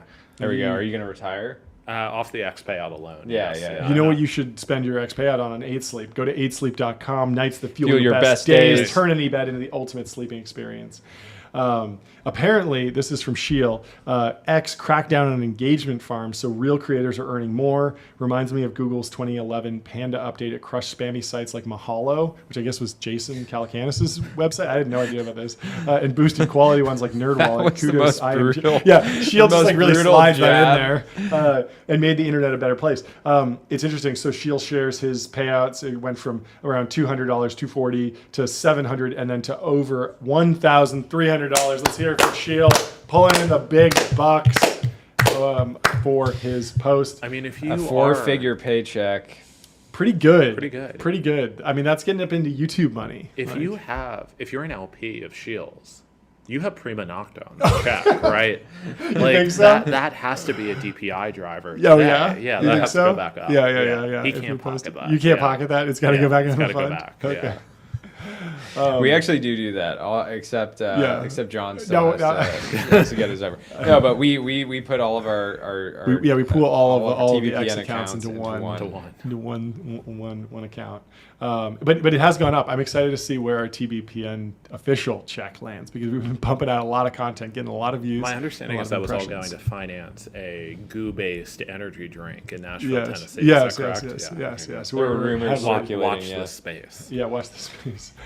Let's go to Lulu. She says, an example of what I call the cascade of courage when a brave CEO does something that everyone wants to, but no one dares to. The somewhat brave CEOs are emboldened to join, and eventually everyone else follows suit until even the most risk-averse CEOs do it. Let's give it up for the somewhat brave and the CEOs. risk-averse CEOs. Somewhat brave CEOs. Yeah, they don't get enough They're credit. brave too. Yeah. They don't get enough credit. Everyone talks, oh, Brian Armstrong, so brave. Courage. No one says about the tier first, 3 not bravery. last. Yeah. Not last, not total coward, in the middle of the pack. The returns to being in the middle of the curve. Pretty good. Pretty Mid-curve good, yeah. sometimes. But Duolingo, I actually don't know if the CEO is the founder, but you know Duolingo was started by the guy who created CAPTCHAs? Yeah. Yeah, amazing. Legendary story. But anyway, Duolingo says below is an all-hands email from our CEO. We will be going AI first, just like how betting on mobile in 2012 made all the difference. We're making a similar call now. It's time for the platform shift. What doesn't change, we remain a company that cares deeply about its employees. And they said Duolingo is going to be AI first, changing how work gets done. It's not just a productivity boost. It gets us closer to our mission. This gets me thinking there is an opportunity for a company to basically let go of every single person except the CEO and be the first $1 billion revenue company, and you just have to tap it for a second. I mean, and then you can I was thinking about that one, and then rehire people. Yeah, rehire just as a back. stunt. The Just fastest do it. way to get to $1 billion one employee is to start with $6 billion, lots of employees, Just give fire one- everyone, and then, see what happens. 20% of the clients just forget to stop paying. Everything breaks. X did this. X did this, yeah. X proves this Twitter is did possible. this. What company do you think is plus $1 billion in revenue that you think you could actually run solo? I was looking at BlackBerry recently. They still make Yeah. $500 million a year. Auto Did you know insurance this? companies are another good one. Auto, because, that claims makes adjudication, sense. kind of Pretty good AI simple. problem. Yeah, pretty simple. Interesting. Imagine saying you're having an issue You're like- and you're saying talk to a human, and it's like we just got one guy. We only have the just got CEO. one guy. Like it's actually faster to talk And the to me. CEOs at Hill and Valley having a dinner, shaking hands, greasing palms. You're on the side of the road, car's on fire. You're talking to OpenAI operator. Yeah. It's great. Anyway, congratulations. It's glazing you. It's glazing you. No, It's like, you're sorry, a great driver. you're a great driver. driver. Like you know, It's like, that, I just that crashed. Sign, It's that like- sign jumped into the street. Yeah. How did he not see you? Yeah. How did that sign not see you? coming? Bicyclists shouldn't be on the road anyway. They Yeah. should ride on the sidewalk. Have you tried having 4 wheels? I don't get Yeah, it. it makes no sense. Anyway, I need a sound effect because Joshua Steinman over at Galvanic has launched a vibe reel announcing his company. Congrats to Josh. Vibe reel alert. I mean, Vibe reel alert. it was no.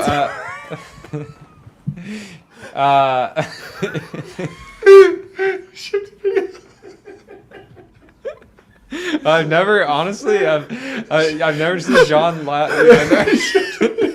It's so mean because obviously I love Josh. We saw him on the plane.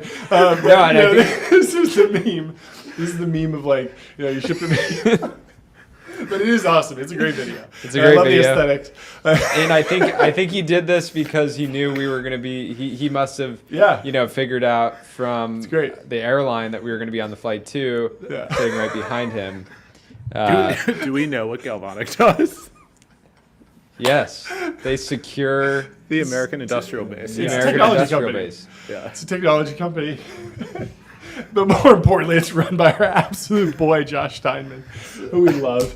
It's fantastic. fantastic. It does have a very cool aesthetic. It's a great video. Go check it out. I wish we could play it, but we can't. We're working off a PDF today. So we can't share the video. Yeah. congratulations to Any him. critiques on today's stream, by the way, just go to find Ben Kohler and shoot him a note. He'll have an NPS survey for today's stream.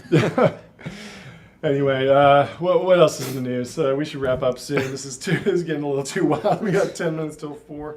What else we got? we got the We Pelosi got to bill. cover the Pelosi Act. Yeah. There's a new bill in Congress. If you've been living under a rock since yesterday, it's the Preventing Elected Leaders Owning Securities and Investments. They get super creative with these acronyms. The Pelosi Act and Josh Hawley. Sounds like an absolute dog for coming out with this. Yeah. And What's your take on the insider trading on Capitol Hill? I want to announce that we are supporting the RAMP Act. Yes. What's that? What does RAMP stand for? The RAMP Act. Running America. The right accounting company for your provider. That was extremely We're introducing it. We need to get you a pen and paper so you can map these out No, the beforehand. interesting impact here is that Autopilot, which has run the Pelosi tracker account forever, They made a lot of money off of their own undoing, though, because Sure. if they advertise how They good, made it too how popular. good Pelosi is at insider trading, Yeah. made it too much in the public eye, Yeah. and they're going to have to find another goaded copy, I've trader always to said copy that trade. I've always said that the elected leaders should be primarily optimizing for the stock market going up in the Naturally, short term, yeah. and we should ultimately just give Jane Street right access to the legal We code. don't need elections. We don't need elections. We need markets. We need markets, and we need high frequency trading firms to decide what laws, and they can toggle laws off within microseconds. Does that tie into our sponsor? Which one? We got a bunch. Polymarket? Polymarket. Oh yeah. Polymarket. Polymarket. Did you see Polymarket predicted the Canadian election correctly? They absolutely nailed it. I don't What they basically follow- made, I mean, the way to think about Polymarket is it's effectively like a decentralized crystal ball is the It best is. way to describe it, right? It is. And it's really interesting to watch this chart. Unfortunately, we can't screen share it, but about a month ago, they had Carney at 60%, and you can just watch as we get closer and closer to yesterday, it just going up and to the right. And again, this is back to back to back to back in terms of calling elections. It is. Yeah, I do like this story that they got it right has been not really in the news, and I think a lot of it's driven by the fact that the liberal won, the conservative lost, right? And it was kind of like an upset, but Polymarket called it correctly. I actually haven't been tracking the news in Canada. I don't know if it's been like as much of an issue, but during the 2024 election, obviously the question about like, is Polymarket biased was a huge one, and then they called it correctly. And so I'm wondering in the next American election if there will be debate over Polymarket's role in the American election, or if we've like truly just laid it to rest, and prediction markets are just a thing that exists, and everyone's just like, oh yeah, like they Because it seems like election interference is obviously illegal, but conclave interference is not obviously illegal. Yeah. If you're a bishop, Yeah. why not get some action on the side, gamble? Yeah. Yeah. You think that's what's happening? I think it might be happening. We should check the odds. Yeah. Following Check the odds. the next you pope. can track the Who will be the conclave next pope? on Polymarket. I think these odds are wrong. Do you have a pick over Paretro Power all I can say on this is I think these odds are bad. I think it's all off. Oh, you think it's all off? I think we're headed for an American pope. American pope. Well, That'd be great. I think we know it'll get more and more accurate as the days go on. We have a post from Dylan Field. He says, tired. The model makes trivial errors. This isn't useful. Yeah. Wired. For $20 a month, I can rent a somewhat self-aware spaceship that enables me to explore the depths of latent space, access the collective wisdom of humanity, and expand my mind. And Quote tweeting I someone think who says, it's when O3 makes trivial errors like claiming two terms cancel when they clearly don't, it becomes apparent that the model doesn't actually understand anything.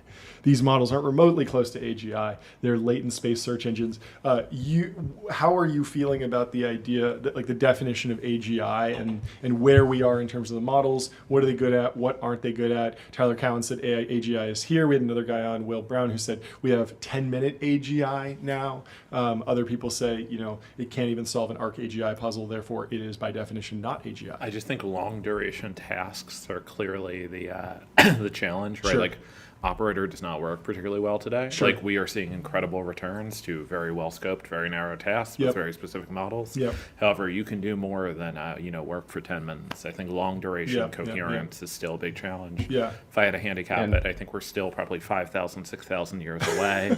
But that's going to be a real slow and long takeoff. Yeah. Where are you seeing famous last where are you words. seeing AI be most valuable in your personal work life, like in your daily driving? Like I've been having just a lot of luck with using the deep research function to basically build like what's essentially just a really detailed Wikipedia page or aggregation of a bunch of Wikipedia pages, instead of just, I got to go to the Microsoft wiki to understand what they were doing in the 80s, and then Apple, I can just say summarize it all, pull it all in, bake it all down, and it's great. It's deep research is doing easily 4 hours of I think work it's fantastic. on I've the really been average enjoying query it. like that, right? Even if yeah. you knew exactly the sources to pull from. Totally. still It would just it saves take me you- opening a ton of tabs. But Yeah. what have you been finding useful? I mean, even just as an interface to stuff I already like know and work with, like O3 is an incredible tutor. Like Yeah. there's a ton of healthcare regulation that's on websites I don't know how to read Yeah. that are like horrible to interface with. Yeah. Even just using O3 to interface with the sites, prepare research briefings for me. It's really amazing. Just Yeah. the amount of documentation we're able to generate is much higher. Yeah. Are you a Yeah. rune head? Text is the universal interface, or do you think voice becomes more important? I think Multimodal? corporate expense accounts are Corporate- clearly the universal interface. Yes. Yeah. Yes. Receipts really are Receipts, the yeah. universal interface. Well, we got to talk about What this else? post from Luke Metro. He Yes. says, "My most online opinion is that there should be awards for best screenshots, like they do This with is a great photography." take. So and I good. think this is one We of the really best should takes. do a best take of the screenshots week. of the year. It's a We shame should they screenshot cropped this and the make best it the part of this. screenshot. Yeah. of Wait. the week. So I think all three of us are in this chat, or were before it got doxxed. and Were uploaded. you? Were You were like- probably right above this, I right? I did not leave. I'm I still know. in. I know. We were saying we should have left because then we'd be in the screenshot. Yeah, we'd be in the screenshot. If we'd been like, "Oh, David Sachs, I'm going to leave right now." Imagine how low Change your. status it would be if I you know. left and they cropped you out. Yeah, It's like exactly. Sean McGuire, Tucker Carlson, not you. We were joking about, if you'd left right between David and Tucker, you could have changed your name to Barack Obama. or, Yeah. or ramp.com, Ramp.com. or Got- TBPN got on the ad X. spot. Watch Yeah. TBPN on X, and then you leave, and boom, you're part of history. Part of history. History. They would have cropped you out. Anyway, you're famous for collecting rare PDFs. You're famous for collecting rare books. Do you think you'll get in the rare screenshot game? I mean, this is just whoever leaked it. I do You hope do you have face rare- federal Will- charges. Well done. That is a bold statement, but I will say I feel like Will has his screenshot collection. I do. I have a lot of great rare screenshots. The real alpha these days is rare RSS feeds. Yes. Private podcasting networks. Yes. Yeah. I've thought about that. The RSS feed for just the partners Just at for one the boys, firm, or yeah. just for the boys. All right, we got to cover this little post voice from Dylan messages. There's a Jimmy Patel. Gaffon tweet about this. Yeah. He says Microsoft's initial plan was to leapfrog both Google and Amazon to become the largest tech infrastructure company in the world. Then they got scared. They backed away from OpenAI, backed away from some leases, and even slowed down their construction pace for major data centers. Shots fired. Shots fired. Get the sound. Yeah. This was interesting. I mean, I do feel like Satya has taken a big step back from the media, even in the last, Yep. even in the last month.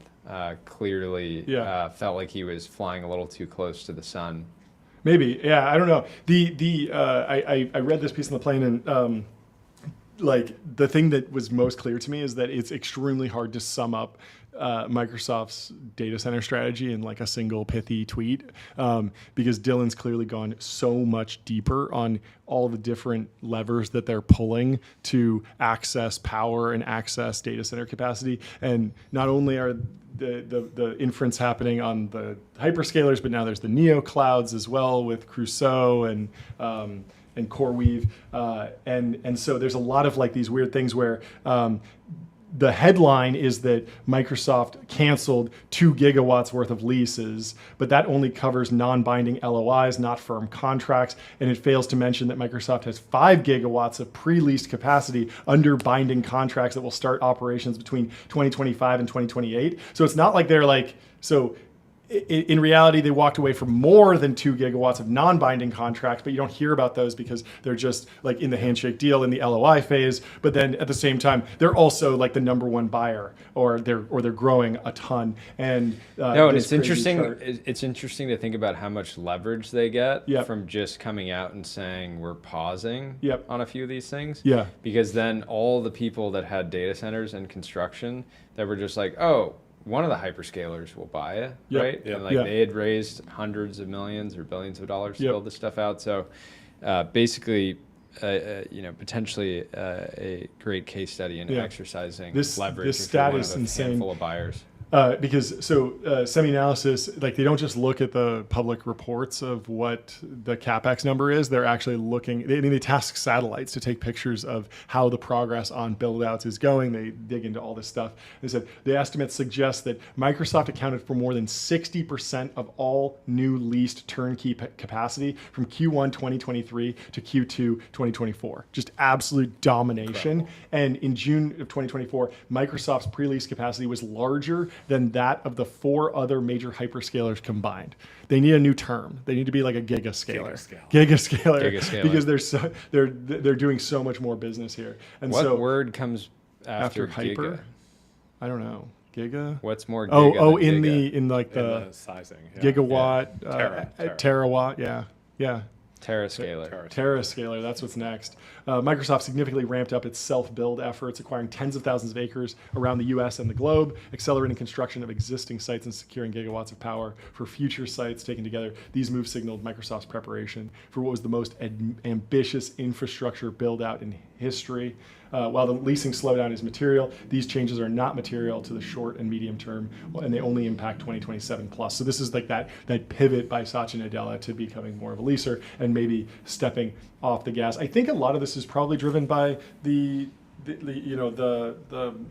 DeepSeek moment, the idea that these models can be distilled. Maybe there's a pre-training scaling wall that, yes, there's going to be a ton of RL, but we're not necessarily going to need stuff in the short term. But at the same time, when I look at this, I feel like I want data center build out to continue and accelerate, and energy production to accelerate like it is in China. But what's your take? I just feel like enterprise diffusion is still so far away. Like getting O3 like capabilities in all of the Fortune 500 is like a 20-year project. Interesting. Right. So as you think about like inference demand scaling, model distillation going down, it's still, I think the Tyler Cowen take is correct. The diffusion is going to take forever. That makes sense. And you're going to need a whole new class of companies. Hint, hint. My dear friend Dan Ashton runs one of these.